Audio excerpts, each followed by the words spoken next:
Hi, this is the video walkthrough for the market, and when you get the file, you'll be directed to this page, and you just hit Use Template, and that will bring you directly into your own Canva account.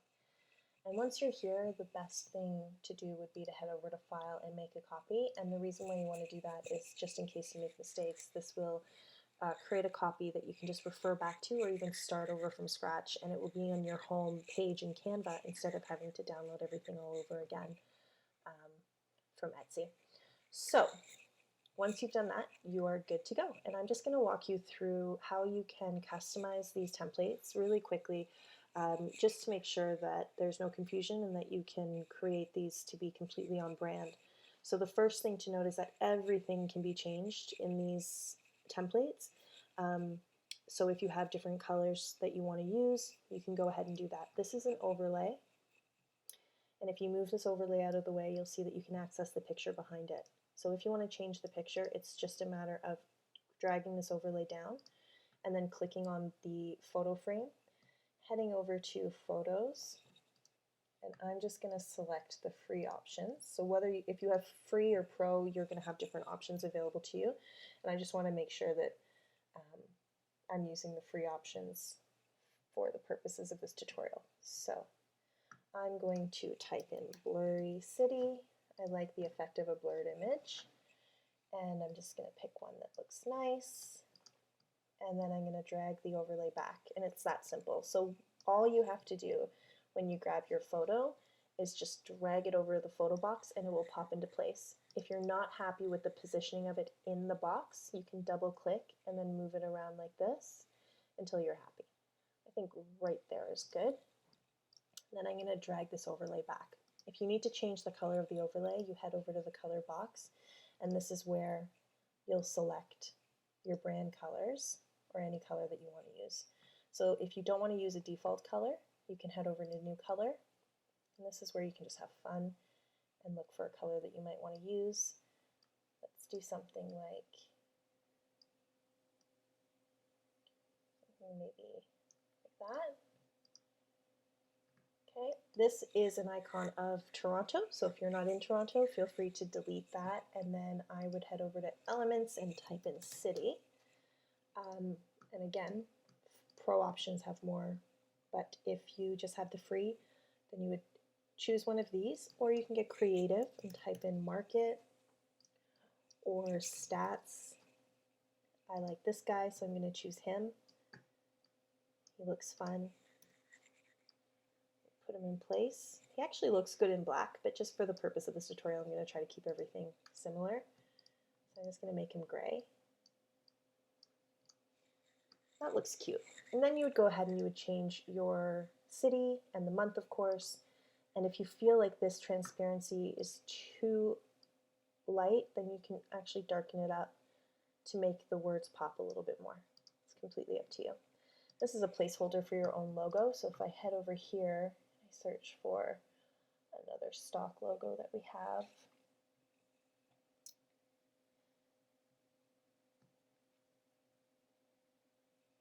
Here we go. Once your logo is uploaded, it'll look like that. You just drag it over the same way that you would with the photo and wait for it to pop into place, and once it does, you're good to go. If you think that's too small, you can always grab it from the corners and drag your logo out a bit, and then it'll look like that. Now this is the second cover option. So we have two cover options. We have this one, and then we have just a plain one if you don't like the photo effect. And in this one we have a border that's provided by Canva. So of course you can change it in Canva. So if this is highlighted and you want a different border color, you can just head over here and choose your border color. I'm going to try to stay with the pinks. And then when you drag it out of the way, that's when you can access the color behind it. So if you want to change it to your own brand color, that's where you would do that. This is looking very bright. And then you can change all this information and of course put your own logo in there. And now we get to the actual stats, and when you're here, all of these icons have been provided for you in your zip folder. So when you download the zip folder, they'll all be there, and they're provided in a white and gray option. if you wanted to change it to something along the lines of this pink, then you could go to 4thstreetcreative.com/tutorials, and we do have a tutorial showing you how you can do that online for free. So if you want to change it to this color or your brand color, you can do that as well. But we do provide a white option and a gray option for you. These have been grouped together, and that's just so that you can easily move them around. You might want to move them one on top of the other, for example. The reason why we've laid it out like this is intentional, and that's so that when you bring these into Instagram, you can add stickers here for engagement. So you could add like a question sticker, for example, and have people chime in with their questions about the market. So you might want to consider that before changing any of this around to fill up the empty space. It's there intentionally. And this is optional as well. You might not want to put your logo here, but if you do want to put your logo, you can drag it over. And I'm going to show you a trick right now. If you only have a white logo, so I'm just going to copy that and bring it into this frame. So if you only have a white logo, for example, what you can do is go over to Adjust and bring down the brightness completely, and then that logo changes to gray. So that's a little trick. We've only provided photo options or put a photo behind every second slide, and that's intentional.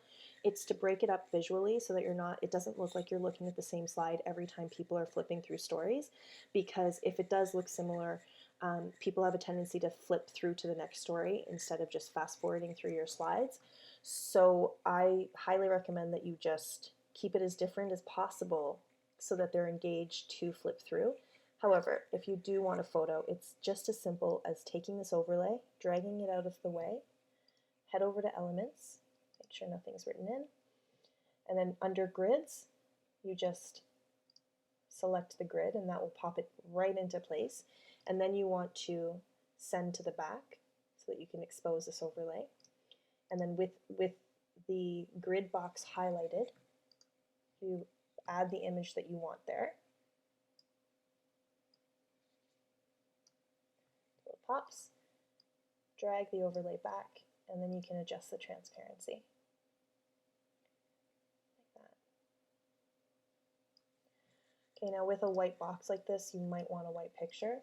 So I'm going to select this one just so that it doesn't compete with the gray wording. However, you can change all this to suit your needs. If you don't want your logo, you can just take that off, press T on your keyboard, and put your company URL there instead.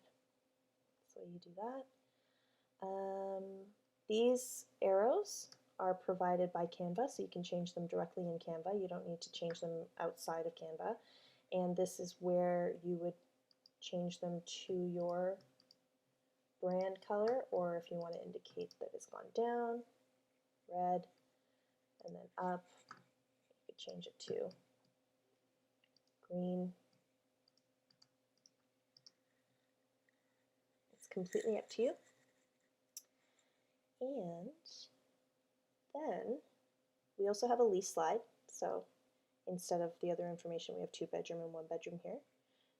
And then we have these individually highlighted slides. So we have stats that stand on their own, and we've done this because sometimes you just want to highlight just certain info. You don't want to give people this general breakdown. You want to really highlight here, this is the average price in Toronto without any other distractions. And again, this is the arrow that you can change in Canva. And if you do, these borders are an overlay, so all you have to do is move it out of the way, and then you can change the color to the color you want. And once you're happy with how everything looks, you go to download. You can select the options that you want to download or just download them all. And when you hit download, they will be saved to a zip folder. You unzip that folder, and then you send yourself the slides any way that you would normally send yourself images. So AirDrop, Google Drive, Dropbox, or just email them to yourself. And that's it. I hope this was helpful, and if you need any more help, you can always head over to 4thstreetcreative.com canva.com/tutorials to access our resource library. Happy designing!